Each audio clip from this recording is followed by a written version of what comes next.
இயேசுவுக்கே புகழ். இன்றைய இறைவார்த்தை இணை சட்டம் 16ஆம் அதிகாரம் வசனங்கள் 9 முதல் 15 வரை. அறுவடை விழா. நீ 7 வாரங்களை எண்ணிக்கொள். விளைந்து நிற்கும் கதிரில் கதிரறி வாளை முதலில் வைத்த நாள் தொடங்கி 7 வாரங்களை கணக்கிடு. அதன்பின் உன் கடவுளாகிய ஆண்டவருக்கென வாரங்களின் விழாவை கொண்டாடு.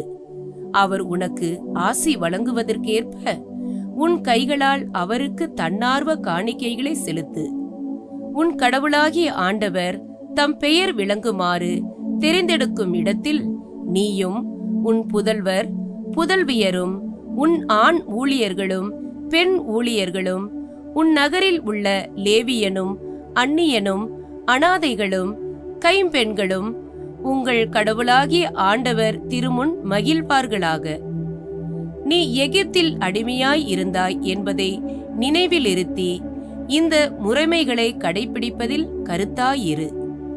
உன் களத்தின் பலனையும் ஆலையின் பலனையும் சேகரித்த பின் கூடார விழாவை 7 நாள்கள் கொண்டாடுவாய். நீயும் உன் புதல்வர் புதல்வியரும் உன் அடிமைகளும் உன் அடிமை பெண்களும் உன் நகரில் உள்ள லேவியனும் அந்நியனும் அனாதைகளும் கைம்பெண்களும் இவ்விழாவில் மகிழுங்கள். உன் ஆண்டவர் தெரிந்தெடுக்கும் இடத்தில் உன் கடவுளாகிய ஆண்டவருக்கு 7 நாள் விழா கொண்டாடு. ஏனெனில் உன் கடவுளாகிய ஆண்டவர் உன் நிலத்தின் விளைச்சல்களுக்கும் நீ மேற்கொள்ளும் செயல்கள் அனைத்திற்கும் ஆசி வழங்குவார். அப்பொழுது நீ நிறைவாக மகிழ்ச்சியுறுவாய். ஆமேன். தொடக்க நூலில் கூட ஆபேலும் தன் மந்தையிலிருந்து கொழுத்த தலையீறுகளை கொண்டு வந்தான். ஆண்டவர் ஆபேலையும் அவன் காணிக்கைகளையும் அவர் கனிவுடன் கண்ணோக்கினார். அதுபோல இன்று தைத்திருநாளில் நம் விவசாய பெருமக்களுக்காக கடவுளிடம் பிரார்த்தனை செய்வோம்.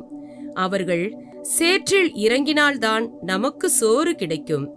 எனவே விவசாய பெருமக்கள் இவர்கள் நிலத்தில் விளைந்த நெற்கதிர்கள், கரும்பு, இன்னும் காய்கறிகள், கனி வகைகள் வைத்து கடவுளிடம் நன்றி செலுத்துவார்கள். அவர்களை வாழ்த்துவோம். ஆண்டவர் தாமே இன்றைய நாளில் உலகமெங்கும் தைத்திருநாளை கொண்டாடி கொண்டிருக்கும் மக்களையும் விவசாய பெருமக்களையும் ஆண்டவர் ஆசீர்வதித்து பாதுகாப்பாராக. ஆமேன். உங்கள் அனைவருக்கும் தைப்பொங்கல் வாழ்த்துக்கள்.